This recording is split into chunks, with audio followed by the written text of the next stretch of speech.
Good morning student, my name is Harpreet Singh. I am lecture of mechanical engineering department. ठीक है, साडा subject चल रहा सी थ्योरी ऑफ मशीन टॉम।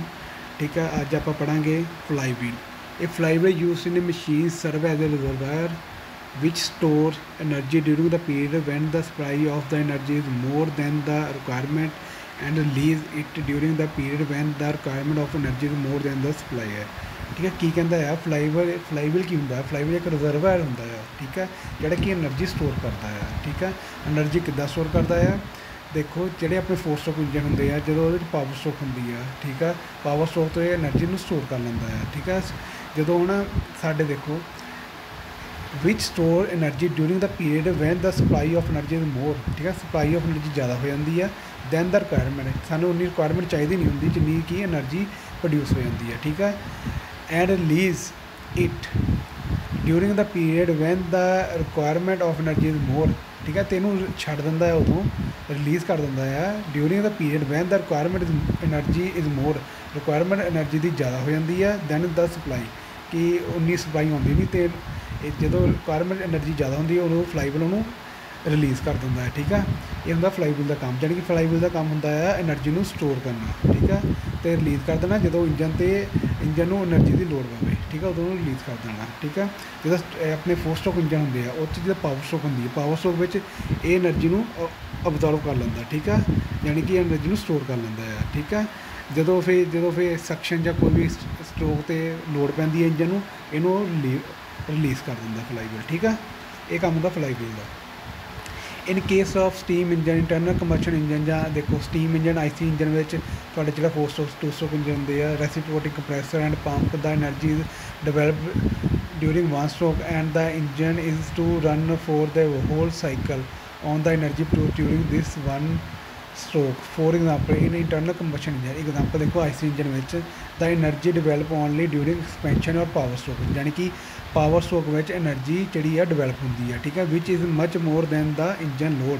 ठीक है, ज़्यादा होंगी है इंजन लोड तो।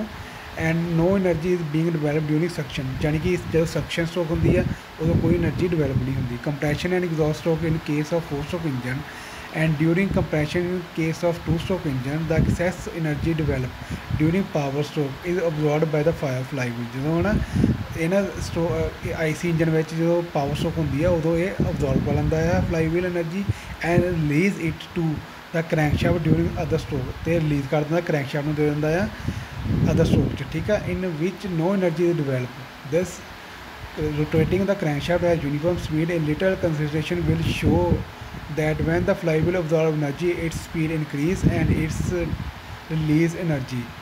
ठीक है, the speed decrease। जो की होंदा है a little consideration will show that when the flywheel absorb energy जब flywheel absorb कर लेंदा एनर्जी its speed increase इसकी जी स्पीड है बढ़ जाती है इनक्रीज हो जाती है।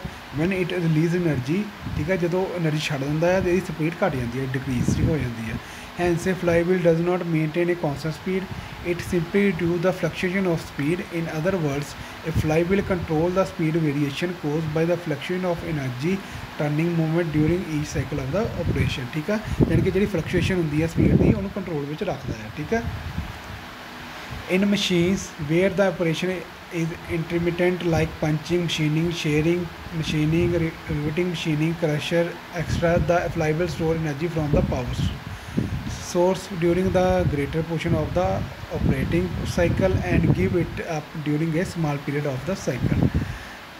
the energy from power source to the machine is supplied particularly at constant rate throughout the operation। ठीक है, अगर देखो कोफिशिएंट ऑफ फ्लक्चुएशन स्पीड की होंगी है the difference between the maximum and minimum speed during a cycle. एक ही है कि डिफरेंस है मैक्सिमम स्पीड तो मिनिमम स्पीड का। It's called maximum fluctuation of the speed. जब मैक्सिमम स्पीड होंगी है तो मिनिमम होंगी है जो डिफरेंस होंगे उन्होंने कहते हैं maximum fluctuation of the speed. The ratio of the maximum fluctuation of speed to mean speed is called coefficient friction of the speed.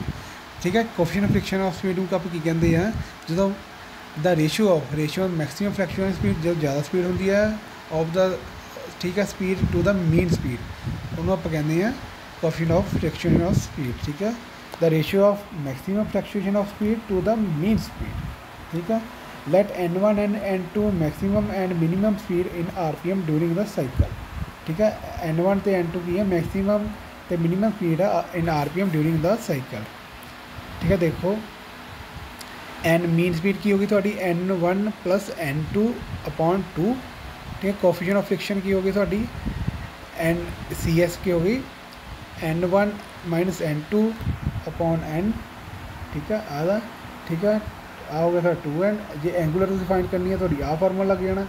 ठीक है। जो लीनियर फाइंड करना तो सानू आ फार्मूला लग जाना। ठीक है। थोड़ी आई है coefficient of friction of speed. ठीक है। इस बारे किसी कोई भी डाउट हो तो मैं पूछ लेना। ठीक है। Okay thank you.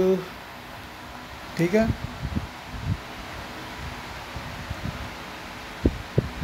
Thank you.